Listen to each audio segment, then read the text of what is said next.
அது வரவேற்கிறேன், தம்பியை வாழ்த்துறேன். படிச்சுட்டு வந்ததுக்கு வாழ்த்துக்கள், அவ்வளவுதான். அது இப்போ எல்லாருமே சொல்றாங்க தம்பி வந்து இப்போ பேசுறதுல நிறைய முதிர்ச்சியா இருக்கு, நிதானமா இருக்குன்னு. அது மாதிரி இங்க இருக்கிற கொஞ்சம் பேரை படிக்க அனுப்பி அவர் எங்க படிச்சாரோ அங்க அனுப்பிவிட்டாரு. அனுப்பிவிட்டா கொஞ்சம் என்னப்பா அனுப்பிவிட்டா கொஞ்சம் நல்லா இருக்குன்னு நான் நினைக்கிறேன். அது அவரு தேடல் அவசியம். ஒரு புதிதாக ஒன்றை தெரிந்து கொள்வோம், கற்றுக்கொள்வோம்னு நினைக்கிறத வந்து அது குறை சொல்ல முடியாது. அவர் கற்றுட்டு வந்ததுல மகிழ்ச்சி தான்.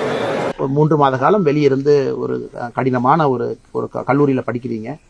நிறைய விஷயங்கள் நம்ம செய்யக்கூடிய தவறுகளை நம்ம பார்க்கறோம், நம்ம செய்யக்கூடிய நல்ல விஷயங்களை பார்க்கறோம். ஒரு மனிதனுக்கு வந்துங்கன்னா அப்பப்ப நம்ம கண்ணாடி பார்க்கணுங்கன்னா இந்த விஷயத்தை என்ன பெட்டரா பண்ணலாமா, இன்னும் கொஞ்சம் நல்லா ஹேண்டில் பண்ணலாமான்னு அப்பப்ப நாமளும் முதிர்ச்சியை காட்டணும் இல்லைங்கண்ணா. இல்லாட்டி 36 வயசுல சின்ன பையன் அரசியலுக்கு வந்துட்டான் அப்படின்னு அண்ணன் சொல்றதை விட, அரசியல் வந்த பிறகு அண்ணாமலை தன்னை இம்ப்ரூவ் பண்ணிக்கிறாரு, கொஞ்சம் கொஞ்சமா அவருடைய குறைகளை நிவர்த்தி பண்றாருன்னு யாராச்சும் சொன்னாங்கன்னா அந்த கருத்தை நான் ஏத்துக்கிறேங்கன்னா, அதே நேரத்தில் நான் செய்யக்கூடிய தவறுகள் நிறைய மீடியா நண்பர்கள் அப்பப்ப சொல்லுவீங்க, ஆனா எங்கிட்ட என்ன சண்டை போடுறீங்க, வந்த புதுசுல நாங்க என்னென்ன பண்ணோம், அந்த கருத்தையும் ஏத்துக்கிறேன். அது முடிஞ்ச வரைக்கும் நாம திருத்திக்க பாக்குறோம். கரெக்ட் தான், உங்கள்கிட்ட நம்ம பேசக்கூடாதுன்னு வாய்ப்பு கிடைக்கும் பொழுதெல்லாம் மீடியா நண்பர்கள் நீ திருத்துறீங்க.